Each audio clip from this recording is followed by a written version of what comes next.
Olá, meu nome é Igor Norbeck e eu estou aqui no Congresso Mundial de Câncer de Pulmão, no IALSC, em Toronto, no Canadá.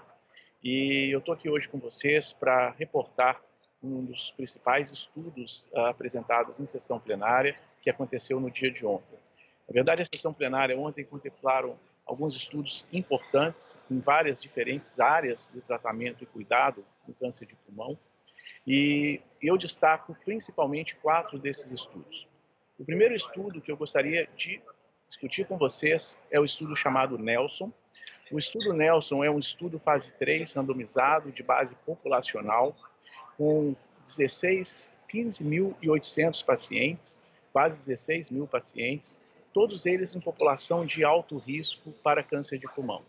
Então, esse estudo incluiu pacientes do sexo masculino e feminino, pacientes que estavam em tabagismo, que ainda continuavam fumando, e pacientes também ex-tabagistas que haviam deixado de fumar nos últimos 10 anos.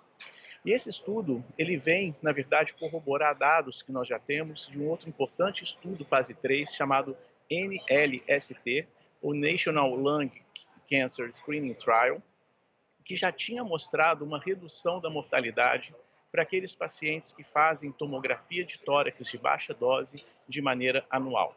O estudo NLST, que já tinha sido previamente reportado, mostrava uma redução de 20% dessa mortalidade. E o que é importante no estudo Nelson? O estudo Nelson, então, é um estudo que corrobora já os dados anteriores, mostrando uma redução ainda maior de mortalidade na população masculina, em torno de 26%. E de maneira interessante, a população feminina parece que se beneficiou mais desse screening ou desse rastreamento com tomografia de baixa dose, mostrando então uma redução na ordem de 39%, algo bastante significativo para essa população de alto risco. O que a gente pode diferenciar o estudo Nelson da base de dados anterior do NLST? Um dos pontos mais importantes é o tempo de fazer esse rastreamento com a tomografia. No estudo anterior, ela era feita de maneira anual, de forma que nesse tempo de segmento do estudo Nelson, aproximadamente 4 tomografias foram feitas num período de 6,5 anos, mostrando que talvez não seja tão necessário assim fazendo anual, mas que esses pacientes de fato precisem fazer um rastreamento, no mínimo anual, com tomografia de baixa dose.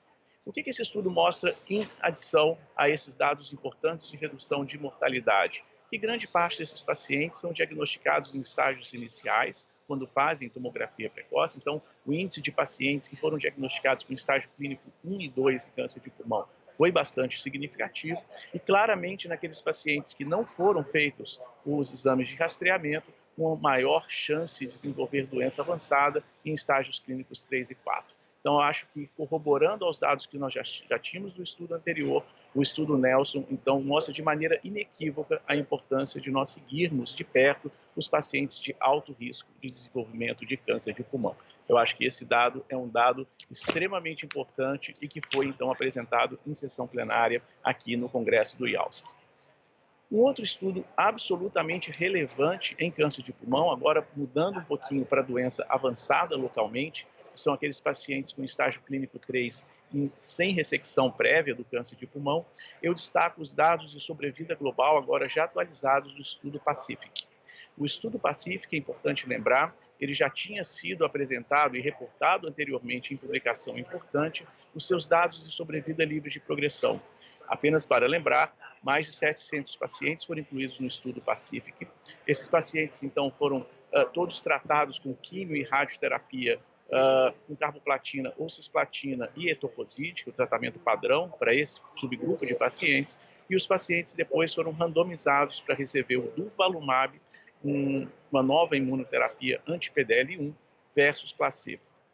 O que estudo já tinha sido previamente mostrado é que a sobrevida livre de progressão para esses pacientes tratados com imunoterapia de consolidação era melhor do que não fazer nada, e agora os dados de sobrevida global, eles corroboram claramente o que nós temos de resultados para esses pacientes do estudo Pacific. Vamos então falar um pouquinho desses dados. Esses pacientes foram seguidos por um tempo médio de 25 meses, no braço do durvalumab versus placebo, e o que esse estudo de maneira significativa mostra em termos de sobrevida global, com um hazard ratio de 0,68 e uma redução do risco de morte na ordem de 32%.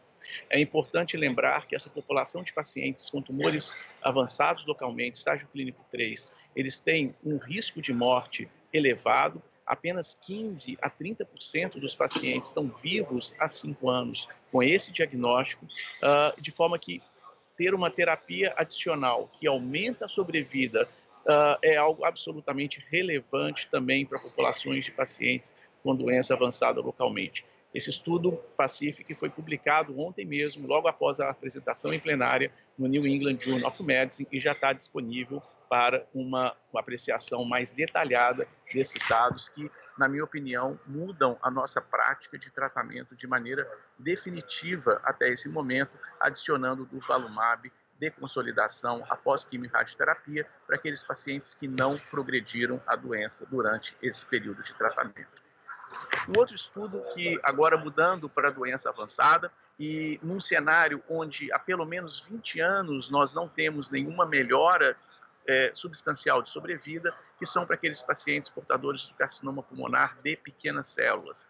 A gente sabe que essa é uma população menos representada em estudos clínicos, é uma população claramente menor do que os pacientes com non-small cell lung cancer, mas que nós precisamos de mais estudos mostrando ou o papel de terapia-alvo na doença de pequenas células, e também precisava ser demonstrado se a imunoterapia tem um papel definitivo no controle melhor dessa doença.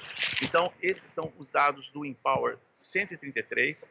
O Empower 133 é um estudo fase 3 randomizado, com 400 pacientes, e que randomizou de uma maneira muito clara os pacientes que receberam 4 ciclos de carboplatina e etoposide, mais atezolizumab, também uma imunoterapia, um anticorpo monoclonal anti-PD1, barra PDL1, mostrando que, de uma maneira bem definitiva, a comparação com placebo, a adição do atezolizumab à quimioterapia, ela mostrou, mais uma vez, um benefício sobre vida global.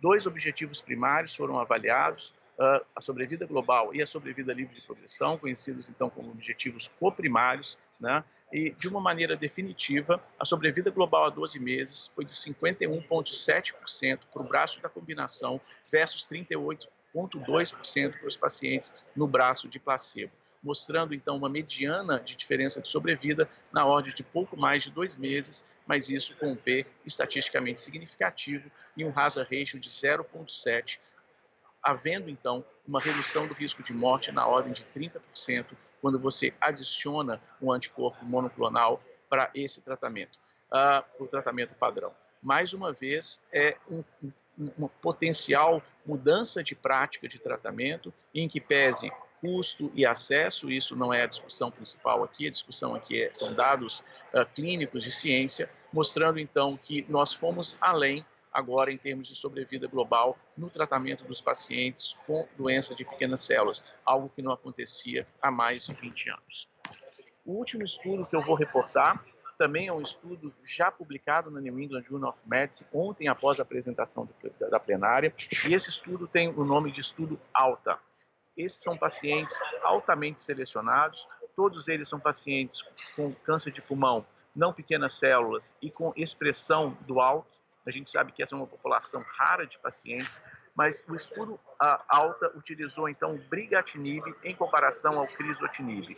Nós já tínhamos dados superiores do alectinib e crizotinib, isso tanto numa população japonesa como na população ocidental de uma maneira geral, mostrando claros benefícios em todos os parâmetros utilizados, em torno de taxa de resposta e sobrevida global. Agora, então, o brigatinib é uma droga que ela vem em paralelo ao alectinib, mostrando também superioridade em relação ao crizotinib, de uma maneira muito semelhante em termos de hazard ratio e eficácia. o brigatinib foi superior ao crizotinib, sendo comparável em alguns aspectos em relação à eficácia que a alectinib colocou, então, em relação à frente do crizotinib. É uma outra opção, né? Isso aqui não muda exatamente na nossa prática, porque o tratamento com os inibidores ALK de terceira geração, alectinib e agora brigatinib, eles já são o padrão de tratamento para esses pacientes, né? Mostrando que, mais uma vez, a gente consegue ir além, melhorar o refinamento do tratamento do câncer de pulmão, entendendo melhor essas mutações e, claramente, melhorando a sobrevida dos pacientes de uma maneira geral. Era isso, eu agradeço a disponibilidade da Onconews em nos fornecer essa oportunidade em poder discutir esses dados absolutamente recentes e já publicados e que, não há dúvida nenhuma, impactam no melhor cuidado e na melhor sobrevida dos pacientes com câncer de pulmão, sejam eles na doença localmente avançada ou avançada, e também melhorando aqueles pacientes de alto risco para um diagnóstico mais precoce e, portanto, maior potencial de cura. Era isso. Muito obrigado.